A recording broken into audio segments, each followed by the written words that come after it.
अस्सलाम वालेकुम।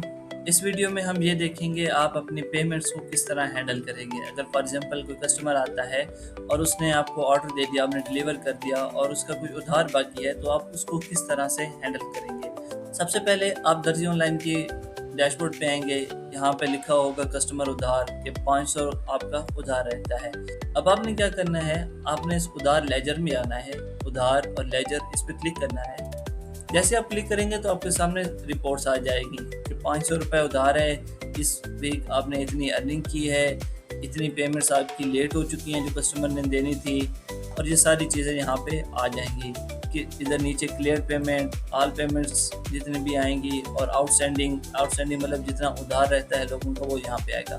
अब मेरा कस्टमर काशिफ है जिसका 500 का उधार है और उसने मुझे पे कर दिया है, तो मैं अब इसको हैंडल कैसे करूँगा। तो ये हम सीखेंगे कि आज हम उधार किए हुए पेमेंट को कैसे हैंडल करते हैं। जिसकी पेमेंट रिसीव हुई है उसका हिसाब मुकम्मल करने के लिए आप इस पेज पे आ जाएंगे और यहाँ पे कलेक्ट के बटन पे क्लिक करेंगे।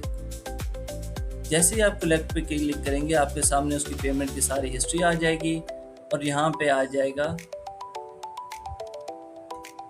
जैसे आप क्लिक करेंगे तो लेफ्ट साइड पे आपके पास उसकी पेमेंट की सारी हिस्ट्री आ जाएगी और राइट साइड पे आप उसकी नई पेमेंट रिकॉर्ड करने का ऑप्शन मिल जाएगा। पहला ऑप्शन आपको यहाँ पे मिलता है सेटल विदाउट टेकिंग कैश, मतलब कि कैश लिए बगैर उसको आपने 500 को उधार था तो आपने उसको डिस्काउंट दे दिया, कहते कि मेरे तरफ से डिस्काउंट है, तो आप इस बटन पे क्लिक कर देंगे और सेटल डिस्काउंट पे क्लिक कर देंगे तो ये सेटल हो जाएगा।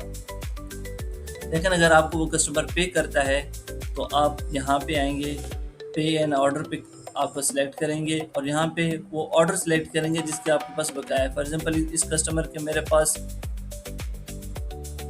मिसाल के तौर पे इस कस्टमर के मेरे पास इस ऑर्डर नंबर 102 के 500 बकाया है, किसी और ऑर्डर के और पैसे बकाए हैं, तो हम यहाँ पे आके उस चीज़ को हैंडल करेंगे कि कौन से ऑर्डर के उसने पैसे लिए हैं। मेरे पास अभी इसका एक ही ऑर्डर है तो मैं वो वाला ऑर्डर सेलेक्ट कर लूँगा और यहाँ पे अपनी अमाउंट डालूँगा। अब उसका बकाया मेरे पास 500 है, तो फॉर एग्जांपल अगर वो 300 देता है तो मैं यहाँ पे 300 लिखूँगा। अगर वो फुल पेमेंट देता है तो मैं फुल ड्यू पे क्लिक करके नीचे पेमेंट मेथड बताऊँगा कि उसने मुझे कैश दिया है, इजी पैसा दिया है, बैंक ट्रांसफ़र या कुछ भी किया है। मैं वो वाला सिलेक्ट कर, कोई भी नोट्स अगर लिखना हो साथ में वो वाला नोट्स लिख के यहाँ पे रिकॉर्ड पेमेंट कर दूँगा। जैसे मैं यहाँ पे रिकॉर्ड पेमेंट करूँगा तो उस बंदे का खाता क्लियर हो जाएगा। मैं उधार लेजर में आके देखता हूँ तो मेरे खाते में इस वक्त 0 रुपये आ रहे हैं क्योंकि मैंने अपने खाता क्लियर कर दिया अपने उस कस्टमर के साथ। तो इस तरह आप अपने उधार को हैंडल करेंगे।